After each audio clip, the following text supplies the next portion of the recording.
हंटरगंज प्रखंड के जोरी थाना अंतर्गत मनामत गांव में पोस्ती की खेती को नष्ट की गई। वन विभाग और अधिकारियों की निगरानी में यह कार्य किया गया। साथ ही गांव के बुद्धिजीवी और समाज सेवियों ने भी सहयोग किया। अधिकारियों ने कहा कि पहले भी इस तरह की खेती से दूर रहने की सलाह दी गई थी। साथ ही चेतावनी दी कि भविष्य में पोस्ती की खेती करने पर कड़ी कार्रवाई की जाएगी। गुमला जिले में कड़ाके की ठंड को देखते हुए उपायुक्त कर्ण सारथी के निर्देश पर शहरी व ग्रामीण क्षेत्रों में चौक चौराहों और सार्वजनिक स्थानों पर अलाव जलाने की व्यवस्था की गई।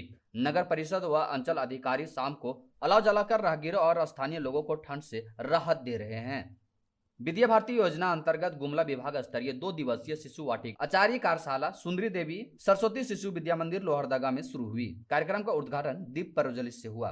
प्रांत संचालक सचिनानंद अग्रवाल ने 12 आयामों पर विस्तार से जानकारी दी। क्रियात्मक शिक्षण की जरूरत पर जोर दिया। विषय का जब विषय रखते हैं तो सबको नयापन महसूस होता है। आज करने जा रहे हैं कार्यशाला में उपस्थित जितने भी अपनी आचार्य बंधु भगिनी आए हैं वो उनको समझेंगे, आपस में चिंतन करेंगे। साथ ही छोटे भैया बहनों का हम कैसे आगे उचित शिक्षा दे, क्रियात्मक शिक्षा दे, क्रिया के द्वारा शिक्षा दे, वास्तवविहीन शिक्षा दे। इस तरह की जो शिक्षा होगी वही 3 से 5 साल के बच्चों को हम देते हैं। गुमला जिले में प्रधानमंत्री जनमन योजना के तहत 23 सड़कों का निर्माण कार्य प्रगति पर है। 76.75 किलोमीटर लंबी इन सड़कों की कुल लागत 7,484.68 लाख है। यह परियोजना 6,000 से अधिक परिवारों को जोड़ते हुए आवागमन, शिक्षा, स्वास्थ्य और रोजगार के अवसरों को बढ़ावा देगी।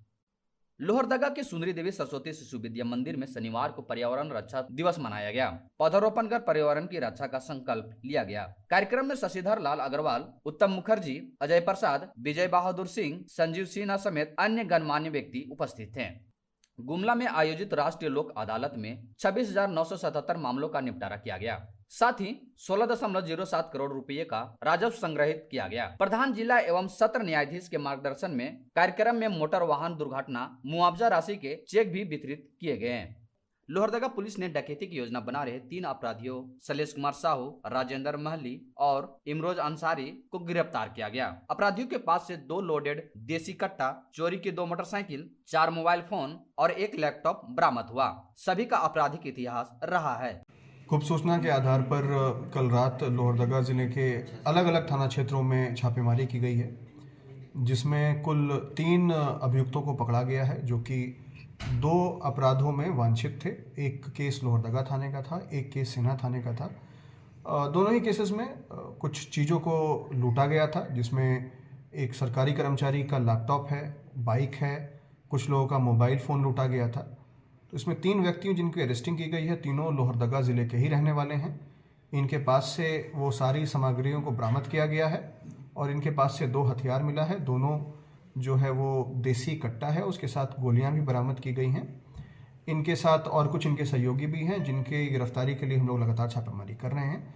अभी इन तीनों व्यक्तियों को, जिनका पुराना आपराधिक इतिहास रहा है, आज पकड़कर इनको जेल भेजा जाए। लोहरदगा में 14 दिसंबर 2024 को राष्ट्रीय लोक अदालत का आयोजन किया गया, जिसमें 1446 मामले का निपटारा किया गया। कुल 1,55,94,249 रुपए की वसूली की गई। कार्यक्रम में प्रधान जिला न्यायाधीश, उपायुक्त, पुलिस अधीक्षक और अन्य अधिकारियों ने भाग लिया। झालसा के तहत गिदौर प्रखंड के 3 पंचायतों बारिसाखी, मझगावा और पहरा में 14 दिसंबर को वॉलेंटियरों की नियुक्ति की गई। ये वॉलेंटियर सप्ताह में 2 दिन बुधवार और रविवार को पंचायत भवन में बैठकर ग्रामीणों की समस्या का समाधान करेंगे। नियुक्त वॉलेंटियरों में जितेंद्र दास, सुरेश प्रसाद राणा, प्रेरणा दास शामिल हैं।